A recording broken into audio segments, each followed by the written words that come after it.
Bismillahirrahmanirrahim. Assalamualaikum warahmatullahi wabarakatuh.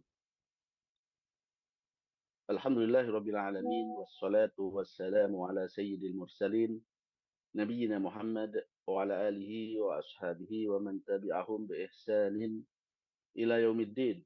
Amma ba'd. Para ikhwah dan para akhwat, para kaum muslimin dan kaum muslimat yang dirahmati oleh Allah Subhanahu wa taala. Alhamdulillah pada kesempatan kali ini kita berjumpa kembali lewat Markas Inayah Fanpage, dan pada kesempatan kali ini kita akan membahas salah satu hadis Nabi Shallallahu Alaihi Wasallam yang disebutkan oleh Al-Imam Ibnu Hajar Al-Asqalani dalam Kitabul Jami', yaitu larangan untuk menzalimi orang lain. Sebuah hadis yang pendek namun sangat penting bagi kita, bagi orang yang ingin mendapatkan kebahagiaan di dunia dan di akhirat. Hadisnya adalah sabda dari Nabi Shallallahu Alaihi Wasallam yang diriwayatkan oleh sahabat yang mulia Abdullah bin Umar radhiyallahu taala, bahwa Nabi Shallallahu Alaihi Wasallam bersabda, "Az-zulmu zulumatun yaumal qiyamah," bahwa kezaliman itu merupakan kegelapan pada hari kiamat. Muttafaqun alaih. Hadis ini diriwayatkan oleh Imam Bukhari dan juga Al-Imam Muslim dalam dua kitab sahih mereka, menunjukkan bahwa hadis ini merupakan hadis yang sahih dan valid kepada Nabi kita Muhammad sallallahu alaihi wasallam. Hadis ini diriwayatkan oleh Imam Bukhari dan Imam Muslim dari guru-guru mereka, ya, yaitu dari Abdul Aziz Al-Majishun, dari Abdullah bin Dinar, dan dari Abdullah bin Dinar beliau mengambil dari Abdullah bin Umar radhiyallahu taala anhu, dan kemudian beliau mengatakan bahwa Nabi Shallallahu Alaihi Wasallam bersabda, "Az-zulmu zulumatun yaumal qiyamah." Ini merupakan riwayat dari Imam Bukhari. Adapun riwayat dari Imam Muslim, maka ada tambahan sedikit, yaitu inna zulma zulumatun yaumal qiyamah, bahwa kedzaliman, bahwa sesungguhnya kedzaliman itu merupakan kegelapan bagi pelakunya pada hari kiamat. Ada tambahan inna, yang mana fungsi dari inna di sini adalah penegasan dan penekanan, yang bermakna hal itu merupakan sesuatu yang pasti akan terjadi bagi orang yang melakukan kezaliman, baik kepada dirinya sendiri maupun kepada orang lain, baik kepada Allah Subhanahu wa taala, ya, ataupun kepada orang-orang yang ada di sekitar kita. Kaum muslimin dan kaum muslimat yang dirahmati oleh Allah Subhanahu wa taala, kalimat az-zulmu, kata para ulama kita, memiliki beberapa makna. Yang pertama, makna secara bahasa, bahwa yang dimaksud dengan az-zulmu itu adalah diddud diya, yaitu lawan kata dari cahaya.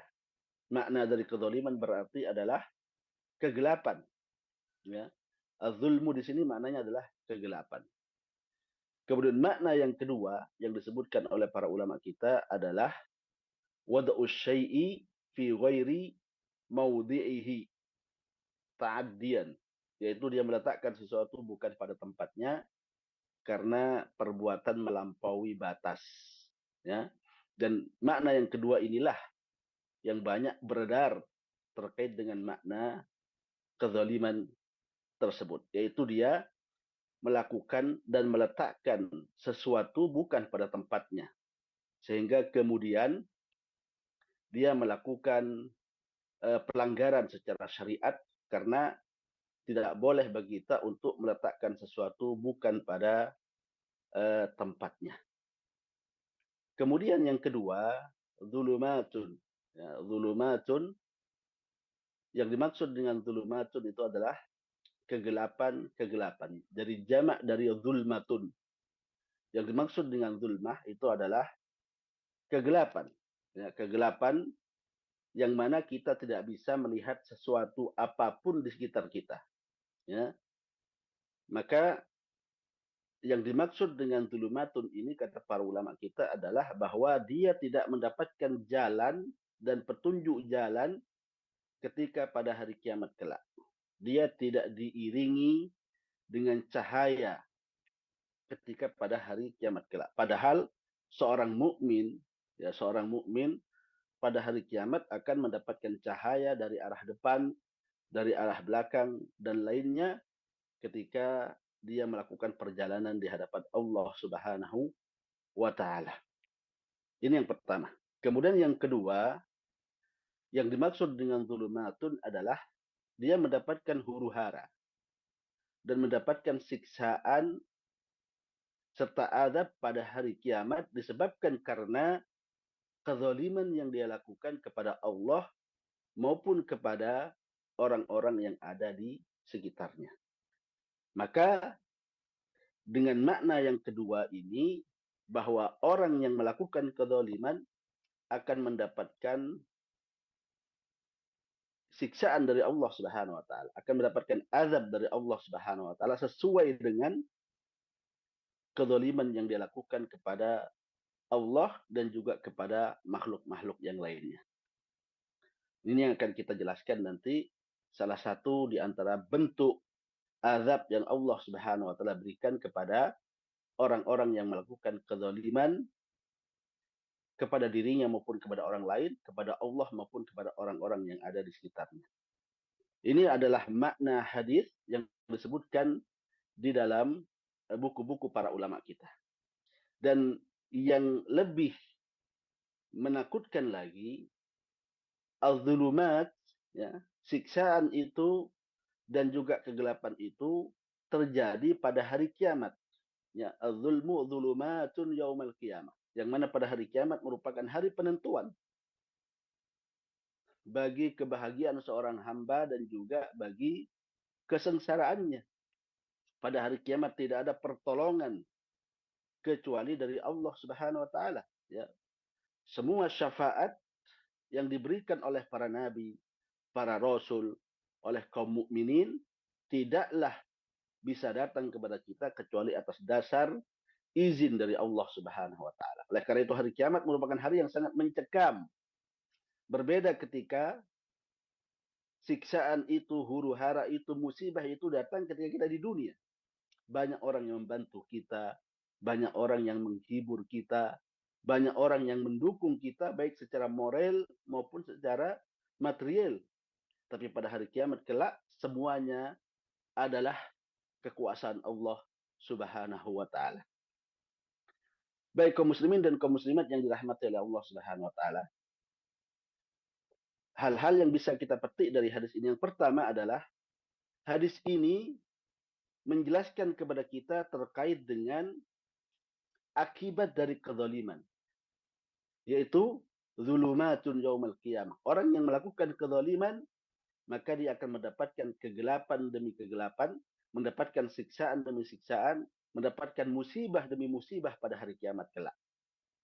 Dari konteks ini kita bisa ambil kesimpulan bahwa Allah Subhanahu wa taala mengharamkan kezaliman kepada para hamba-hambanya. Tidak boleh bagi seorang muslim untuk mendolimi muslim yang lainnya, atau tidak boleh bagi seorang muslim untuk mengganggu dan menyakiti muslim yang lainnya. Dan perlu diketahui bahwa kezaliman ini terbagi menjadi dua. Yang pertama adalah kezaliman seorang hamba kepada Rabb-nya, kepada Allah Subhanahu wa taala. Ini berupa kesyirikan, ya, berupa kesyirikan dan berupa maksiat-maksiat yang dilakukan oleh hamba itu kepada Allah Subhanahu wa taala. Jadi seluruh kemaksiatan yang dilakukan oleh seorang hamba itu adalah kezaliman. Dan kezaliman yang paling besar adalah melakukan kesyirikan kepada Allah Subhanahu wa taala. Allah berfirman, Inna syirka la zulmun azim. Bahwa kesyirikan itu merupakan kezaliman yang paling besar, kata Allah Subhanahu wa taala. Dan dalam hadis Abdullah bin Mas'ud, ketika Nabi SAW ditanya terkait dengan dosa yang paling besar, ya, bahwa ayyu dambin a'zam, dosa apa yang paling besar? Nabi SAW bersabda, an taj'ala lillahi niddan wa huwa khalaqaka, yaitu engkau menjadikan bagi Allah Subhanahu wa taala tandingan dan serikat, sedangkan Allah telah menciptakanmu, kata Allah Subhanahu wa taala. Maka kemaksiatan yang kita lakukan kepada Allah Subhanahu wa taala adalah kedzaliman, dan kedzaliman yang paling besar adalah kesyirikan yang kita lakukan kepada Allah Subhanahu wa taala, apalagi syirik besar yang dapat mengeluarkan seorang muslim dari keislamannya. Bahkan Allah Subhanahu wa taala mengancam orang yang melakukan terjatuh kepada syirik besar ini tidak akan diampuni oleh Allah Subhanahu wa taala manakala dia belum bertobat dan meninggal dalam keadaan melakukan syirik besar di hadapan Allah Subhanahu wa taala. Oleh karena itu sangat penting bagi kita untuk mengetahui hal-hal terkait dengan syirik besar, kemudian kita berusaha sekuat tenaga untuk menghindarinya, menjauhinya, dan jikalaupun kita terjatuh dalam syirik itu, maka cepat-cepat kita bertobat kepada Allah Subhanahu wa taala. Kita rujuk kepada Allah Subhanahu wa taala sehingga kemudian dosa kita atau kesyirikan kita diampuni oleh Allah Subhanahu wa taala. Ini yang pertama. Yang kedua adalah kezaliman yang kita lakukan kepada orang lain, ya, kepada sesama makhluk, baik itu sesama manusia maupun kepada hewan dan binatang. Jadi semua ini bisa termasuk dalam kezaliman. Dan kezaliman kepada manusia tentunya bisa berupa perkataan, ucapan, dan bisa berupa perbuatan. Berupa ucapan seperti penghinaan, celaan, ghibah, ya, yaitu kita menceritakan keburukan orang lain kepada yang lainnya, atau menceritakan keburukan seseorang kepada yang lainnya. Bisa juga namimah, yaitu adu domba, yang mana kita menceritakan sesuatu kepada orang lain, ya, terkait dengan saudaranya, tujuannya adalah untuk mereka bermusuhan dan berpecah belah. Nah, ini merupakan bentuk kezaliman, ya, kepada manusia. Dan bisa juga bentuknya berupa perbuatan, ya, dengan memukul orang, dengan membunuh orang. Ini bagian dari kezaliman. Tentunya dengan ini kita bisa tahu bahwa kezaliman itu bertingkat-tingkat antara satu dengan yang lainnya. Ya, ada yang kezaliman bagian dari dosa-dosa besar seperti membunuh misalnya. Ini merupakan dosa yang sangat besar di hadapan Allah Subhanahu wa taala. Dan itu merupakan kezaliman kepada seorang hamba. Dan kezaliman itu juga bisa berupa mengambil harta orang lain, ya, dengan berhutang. Kemudian dia tidak membayar hutangnya. Ya, ini merupakan kezaliman. Dan para ulama kita mengatakan bahwa kezaliman kepada makhluk terangkum dalam hadis Nabi SAW ketika Hajatul Wada.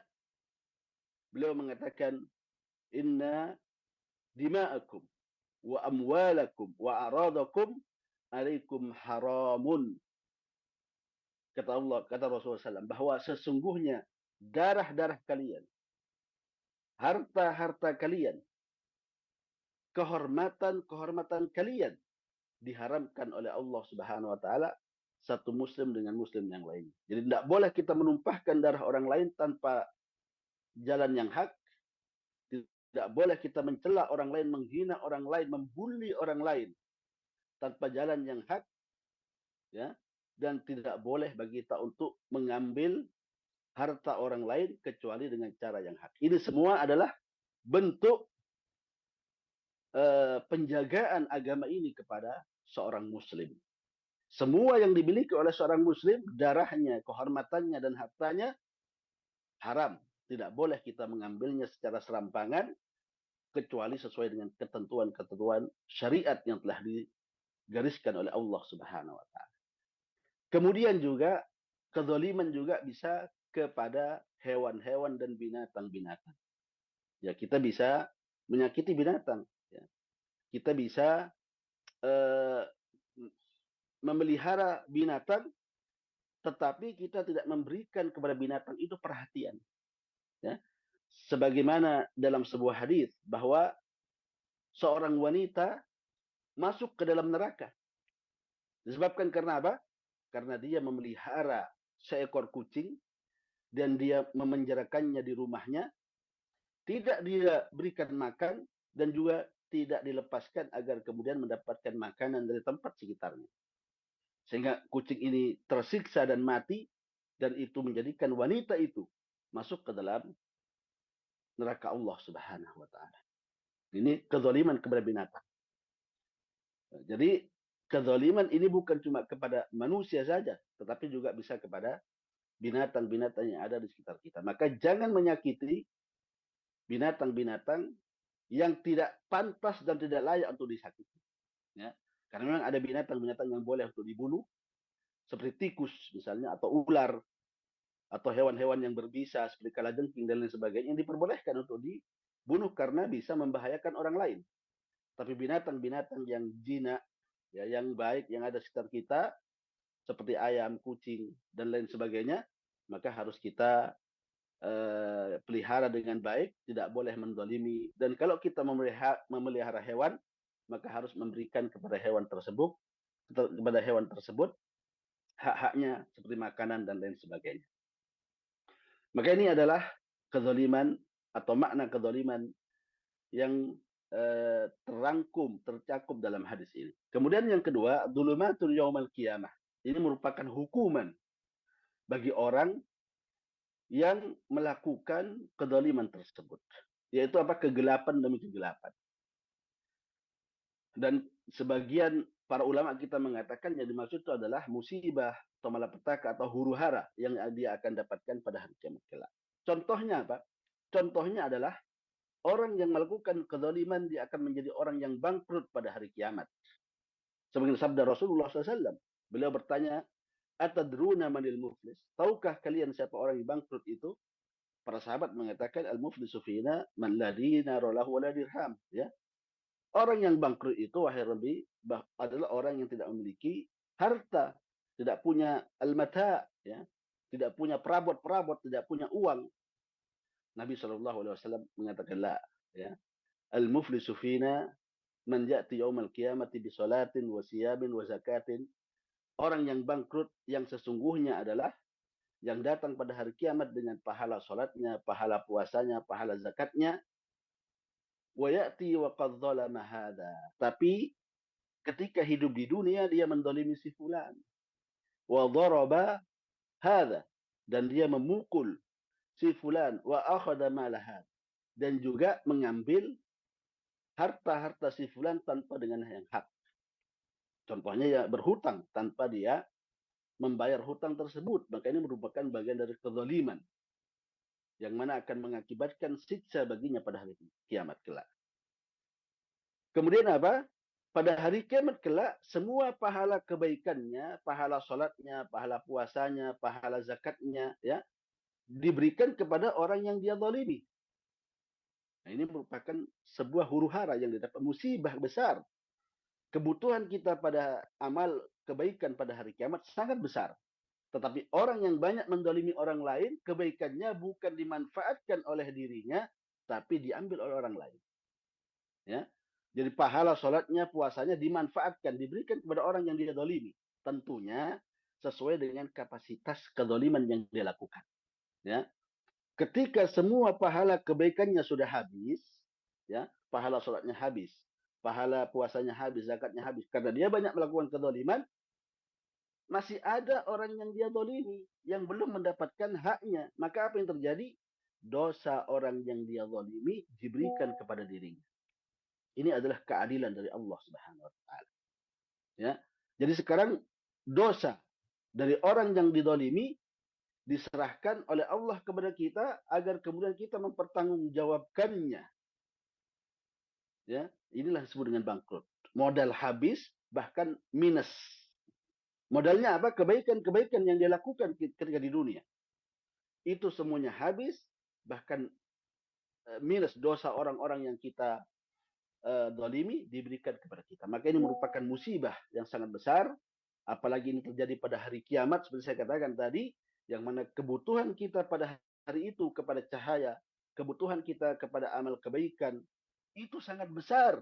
karena itu menentukan kebahagiaan kita dan juga menentukan kesengsaraan kita di hadapan Allah Subhanahu wa taala.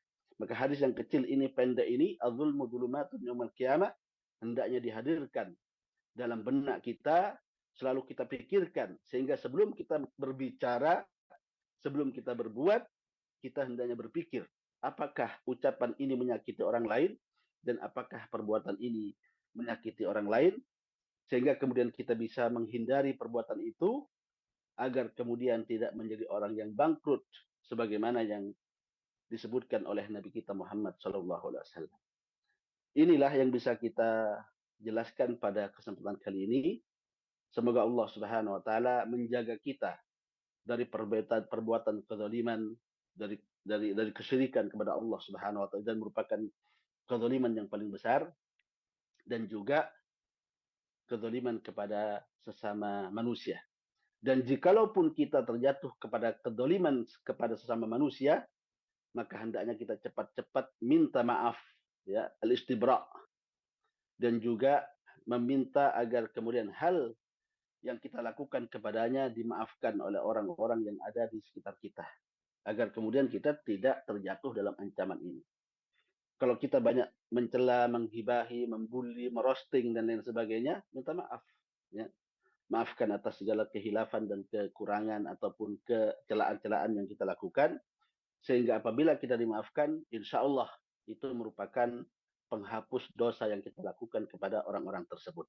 Tapi jikalau kezaliman kita berupa harta, maka wajib bagi kita untuk memberikan harta itu kepada orang yang kita ambil hartanya. Misalnya kita mencuri harta orang lain, atau kita berhutang kepada orang lain, itu tidak akan diampuni oleh Allah Subhanahu wa taala dosa itu, kecuali kita serahkan kembali, kita kembalikan harta tersebut kepada orang yang kita zalimi, sambil meminta maaf. Inilah yang bisa kita jelaskan pada kesempatan kali ini terkait dengan kezaliman dan juga akibat dari kezaliman yang sangat buruk. Hendaknya kita menjauhi kezaliman tersebut. Kita tutup kajian kita dengan salawat. Allahumma salli wa sallim ala sayyidina Muhammad wa sallallahu wa nabi Mustafa wa ala alihi wa sahbihi wa sallam wa alhamdulillahi rabbil alamin. Assalamualaikum warahmatullahi wabarakatuh.